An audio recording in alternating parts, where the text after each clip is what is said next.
بھائی 8 بجے بازار بند ہو جائے گا، ایک مثال ہے، اچھا مجبوری ہے تو ٹھیک ہے کھا لیں گے 4 بجے، لیکن ویسے ہی کیا صبح اٹھ کے کھاؤ اور سارا دن بھوکے رہو، عوام مانے گی؟ 2-4 دفعہ جب ایسے ہوگا تو عوام گورنمنٹ ہی بدل دے گی، بولے گی اس کو باہر نکالو، الٹے الٹے آرڈر دے رہا ہے یہ۔ کیا خیال ہے بھائی؟ لیکن آپ دیکھو مسلمان صبح 4 بجے اٹھ کے کھا رہے ہیں، اور 1400 سال سے رمضان میں صبح 4 بجے اٹھتے ہیں، مغرب کے بعد افطار کرتے ہیں، پوری کھانے کی روٹین کروڑوں لوگوں کی صدیوں سے رمضان میں چینج ہو جاتی ہے۔ یہ کس کے کہنے پہ ہو رہا ہے بھائی؟ ایک ایسی شخصیت کے کہنے پر جن کو لکھنا پڑھنا نہیں آتا تھا۔ میرا خیال ہے بات سمجھ میں آ نہیں رہی آج، کچھ ایسے لگ رہے ہیں، بجھے سے لگ رہے ہیں آپ۔ بھائی جن کو نہ لکھنا آتا تھا نہ پڑھنا آتا تھا، نہ کسی یونیورسٹی میں وہ پڑھے ہوئے تھے، ہے بھائی، پیدا بھی ریگستانوں میں ہوئے، تہذیب سے بالکل دور، یا تو کوئی سائنس ٹیکنالوجی کے زمانے میں کوئی بہت پڑھا لکھا سائنٹسٹ ہوتا اور اس کی ایجادات اتنی ہوتی، ہم اس سے ویسے ہی محبت میں پاگل ہو جاتے، ہم کہتے بھائی اس نے کہا یہ کرو تو ہم یہ کرتے، اس نے کہا 5 وقت نماز پڑھو تو ہم پڑھیں گے۔ آج کل کوئی کسی کی محبت میں اتنا پاگل ہوتا ہے؟ اپنے والدین پر نہیں ہوتے جن کے اتنے احسانات ہیں، تو کسی سائنٹسٹ یا کسی پروفیسر پہ کہاں ہوتے؟ تو دنیا میں کوئی کسی کی اتنی اطاعت کر ہی نہیں سکتا جتنی اس دنیا میں محمد صلی اللہ علیہ وسلم کو فالو کیا گیا ہے، اور اب بھی کیا جا رہا ہے۔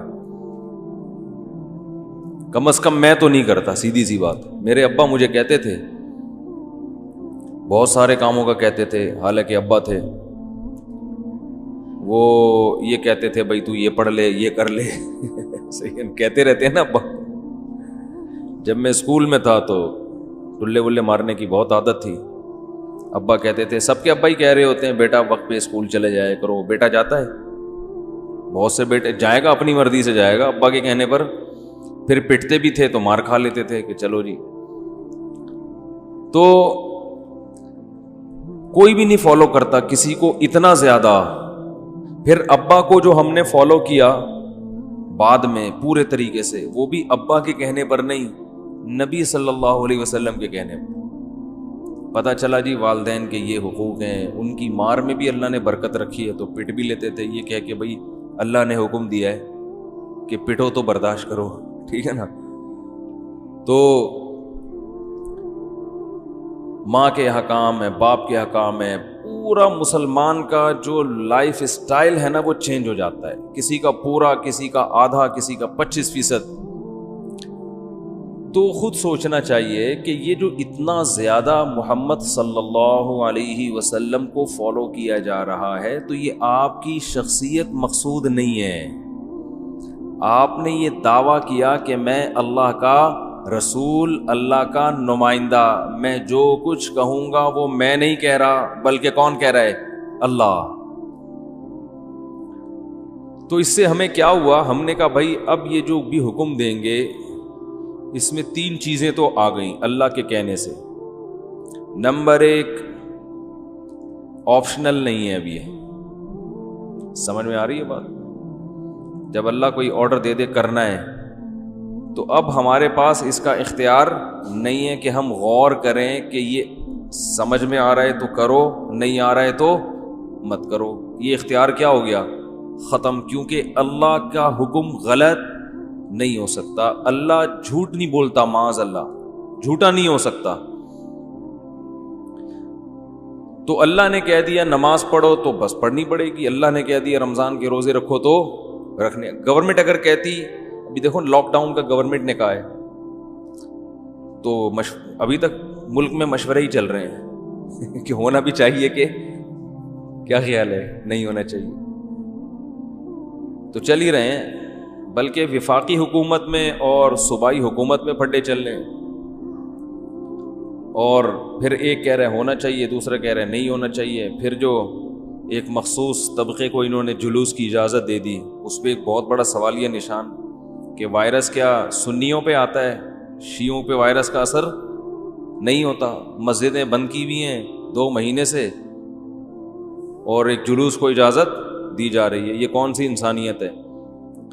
تو حکومت کو لوگ کیوں فالو پورا نہیں کرتے؟ حکومت میں دھاندلیاں بھی ہوتی ہیں، مفاد بھی ہوتے ہیں. بھائی سنیوں کے لیے الگ ہیں اور شیعہ کے ایک مخصوص طبقے کے لیے الگ ہیں. یہ کیا ہو رہا ہے؟ کل کتنی گالیاں پڑی ہیں گورنمنٹ کو. آپ دیکھو جو لاک ڈاؤن کی حمایت کر رہے تھے نا، بھرپور طریقے سے گورنمنٹ کے ساتھ تھے، انہوں نے بھی بھر بھر کے برا بلا کہا ہے حکومت کو کہ یہ دیکھو. بلکہ جن علماء نے حکومت کی بھرپور حمایت کی وہ کہہ رہے ہیں انہوں نے ہم کو بھی بدنام کیا ہے. وہ مشترکہ اعلامیہ بٹھا بٹھا کے اور یہ بھی فلاں مکتبہ فکر فلانا مکتبہ فکر بٹھا بٹھا کے بحثیں اور یہ ہوگا وہ ہوگا، اور تھوڑے سے لوگوں نے جلوس نکالنا تھا، چلو بھائی. میں جو لاک ڈاؤن کی حمایت کر رہا تھا وہ گورنمنٹ کے کہنے سے پہلے بھی نہیں کر رہا تھا، اب بھی نہیں کر رہا ہوں. لوگ مجھے بھی لتاڑ رہے ہیں. وہ ڈاکٹروں کے کہنے سے، ڈاکٹروں کی رپورٹ ہے کہ لاک ڈاؤن ہونا چاہیے، مجمع نہیں لگنا چاہیے. گورنمنٹ تو ویسے بھی، جو وزیر اعظم ہے وہ تو ویسے بھی حمایت نہیں کر رہے نا لاک ڈاؤن کی. خیر علماء بھی ڈاکٹروں کی مشورے کی وجہ سے کر رہے تھے، لیکن چونکہ حکومت نے جمع بھی کیا اور ان کے کندھے پہ رکھ کے بندوق چلا دی کہ علماء کا مشترکہ اعلامیہ ہے. نتیجہ کیا نکلا؟ خیر اصل موضوع میرا یہ نہیں ہے. انسان حکومت کی بات مانتا ہے، اس میں اگر اختیار دیا جائے نا تو وہ بحث کرتا ہے، یہ یوں ہے تو یہ یوں ہے تو یہ یوں ہے تو یوں ہے. لیکن جب اللہ کی بات آ جائے، اگر آپ کو یقین ہے کہ یہ اللہ نے کہا ہے تو آپ کو اس کو فالو ہر قیمت پہ کرنا پڑے گا. تو پھر تو آپ کو ہر قیمت پہ اسے فالو کرنا پڑے گا. نہیں کرو گے تو آپ خود اپنے اوپر خود کو گنہگار سمجھتے ہو، خود اپنے اوپر کو سزا بھی دے دیتے ہو. نماز میں آپ سے غلطی ہوتی ہے، اس کی سزا ہے سجدہ سہو. تو کوئی آپ کو آ کے کہتا ہے کہ غلطی کی ہے 2 سجدے اضافی کرو، پینلٹی ہے یہ؟ کوئی کہتا ہے؟ آپ غلطی خود کرتے ہو، اپنے اوپر گواہی بھی خود ہی قائم، مقدمہ بھی خود ہی کر کے سزا بھی خود ہی دے دیتے ہو اپنے آپ. کوئی پوچھنے والا نہیں ہوتا، بلکہ لوگ پوچھتے ہیں خیریت آج 2 سجدے آپ نے اضافی کر لیے. ایسا ہی ہوتا ہے کیا نا؟ تو غلطی ہوتی ہے تو انسان اپنے آپ کو گنہگار سمجھتا ہے. تو اللہ کی بات ایسی بات ہے کہ جب اللہ نے ایک بات کہہ دی تو وہ پتھر پہ لکیر بن گئی. تو آج پوری دنیا میں جو مسجدیں آباد ہیں رمضان میں، یا جو کچھ مسلمان کر رہے ہیں، یہ محمد صلی اللہ علیہ وسلم کے کہنے کی وجہ سے نہیں، بلکہ اس وجہ سے کہ مسلمانوں کا یہ عقیدہ ہے کہ آپ جو کچھ کہہ رہے ہیں وہ آپ نہیں کہہ رہے، بلکہ وہ اس کائنات کو پیدا کرنے والا کہہ رہا ہے. اور پیدا کرنے والا خالق جب کوئی بات کہتا ہے تو اس کے بارے میں انسانوں کی نیچر میں اللہ نے یہ بات ڈال دی ہے کہ وہ بات غلط نہیں ہو سکتی. ایک بات تو یہ ہے. دوسری بات یہ، جو پیدا کرنے والا ہے اس کے بارے میں اللہ نے انسانوں کی نیچر میں یہ بات بھی ڈال دی ہے، اپنے بارے میں یہ بات بھی ڈال دی ہے کہ وہ جب اس کو فالو کرو گے تو جتنا اجر وہ دے گا اتنا کوئی اور بدلہ دے نہیں سکتا. اس لیے بھی ہم کرتے ہیں صبح 4 بجے اٹھ کے، بہت سے تو سو ہی نہیں رہے رمضان میں، صبح 4 بجے اٹھ کے جو ٹھونس رہے ہوتے ہیں اپنے پیٹ میں، اور پھر سارا دن پیٹ کمر سے چپکا رہتا ہے. عصر کے بعد حالت کیا ہوتی ہے بتاؤ؟ باپ کے کہنے پر کوئی یہ کرے گا؟ 1 دن کر لے گا، 2 دن کر لے گا، اس کا ابا پورا مہینہ ہو گیا، خیریت، لڑائی جھگڑائی پہ آ جائے گا، گھر سے نکل جائے گا، ابا آپ کے حقوق ہیں مگر اتنا مجھے نہیں پتا تھا کہ اتنے زیادہ حقوق ہیں کہے گا. جتنے بھی احسانات ہو بولے گا بھائی اتنی زیادہ ہو گئی ہے، یہ 1 دن بھوکا رہ گیا، 2 دن ہو گیا، پھر 1 مہینہ، پھر ہر سال اسی مہینے ہے. بھائی یہ کیا ہے؟ فجر کی نماز، ظہر کی نماز، 6 لاکھ روپے خرچ کر کے حج کرنے جا رہے ہیں، اور پھر زنا سے بچنا، شراب سے بچنا آسان کام ہے. USA میں ایک ڈاکٹر ہیں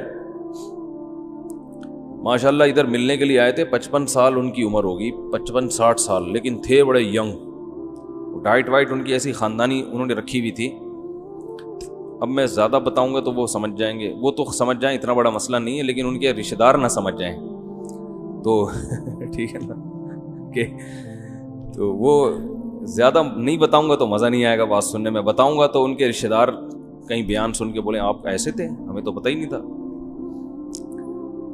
تو وہ جناب ان کی خوراک تھی انڈے پراٹھے پھوڑنا پھاڑنا, جیسے ہم پاکستانیوں کی خوراک ہوتی ہے. تو وہ گول ہو گئے بالکل. ان کو 50 سال کی عمر میں خیال آیا کہ اتنی گولائی صحت کے لیے مناسب نہیں ہے. گوروں میں رہنا تو گوروں کو دیکھا بھائی کیسے صحت کا خیال کرتے ہیں, تو ایکسرسائز شروع کی اور بالکل ینگ ہو گئے. ایکسرسائز اور ڈائٹ پہ کنٹرول کیا. پیسہ اللہ نے بے تحاشا دیا. تو مجھے کہنے لگے کہ اتنا پیسہ اللہ نے مجھے دے دیا ہے اور اتنے بڑے عہدے پہ اللہ نے مجھے وہاں امریکہ میں پہنچا دیا ہے کہ ایک سے ایک خوبصورت لڑکی میرے دائیں بائیں گھومتی ہے, اور وہاں تو زنا کرنا بہت آسان. اور اپنی والی قریب الاکسپائر, میں یہ تو نہیں کہہ رہا, یعنی واجب الاکسپائر سمجھ لیں آپ. قریب الاکسپائر بھی اب یہ ٹرم گاڑی ہے, علماء تو سمجھیں گے, آپ لوگ پتہ نہیں سمجھیں گے نہیں سمجھیں گے. واجب الاکسپائر سمجھتے ہیں, کہتے ہیں واجب التعزیر, اس پر تعزیر لگانا کیا واجب, اور ایک ہوتا ہے واجب الاکسپائر, یعنی قریب ہے کہ انا للہ ہو جائے.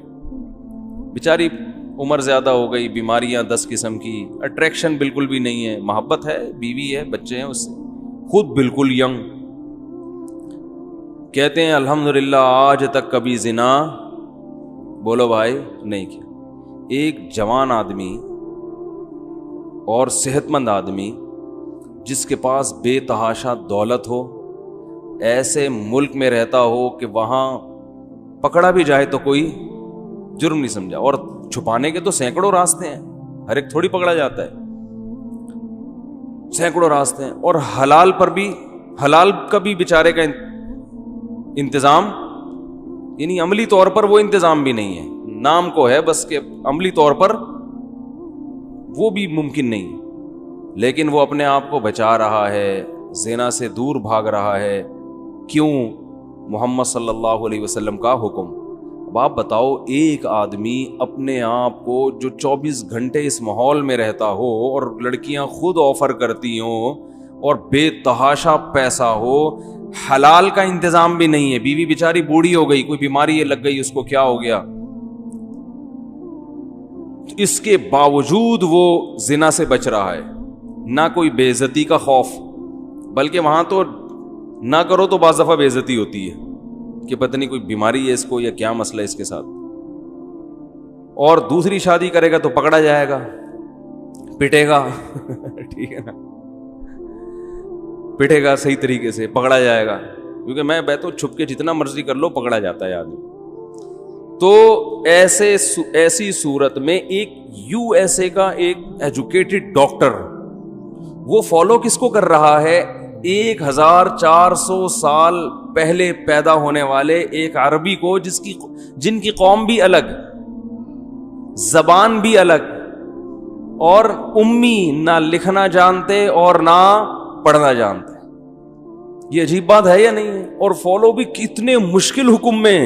انہوں نے بولا تھا 1400 سال پہلے کہ زنا کرنے والے کی سزا جہنم کی آگ ہے. اس آگ کو بھی نہیں دیکھا, اس جہنم کو بھی نہیں دیکھا, اور آج تک کسی کو جلتا ہوا دیکھا بھی نہیں ہے. زنا میں کسی کو نہیں دیکھا کوئی زنا کر کے جلاؤ. بلکہ میڈیکل سائنس جو ان کا شعبہ ہے, وہ میڈیکل سائنس تو بتا رہی ہے مرنے کے بعد مٹی ہو کے ختم ہو جاتے ہیں. وہ برزخ کسی لیبارٹری میں بھی دریافت نہیں ہو سکی آج تک. پھر بھی اور اتنے شدید ترین حکم میں فالو کر رہے ہیں کس کو؟ ایک امی کو, 1400 سال. تو بھائی یہ کیا ہے؟ اصل میں اس امی کو فالو اس لیے کیا جا رہا ہے کہ اس امی کی زبان سے نکلا ہوا ہر حرف, اس کے بارے میں ان کا یہ کانسیپٹ ہے کہ یہ ان کا نہیں ہے, یہ کس کا ہے؟ اس کائنات کو بنانے والے کا ہے.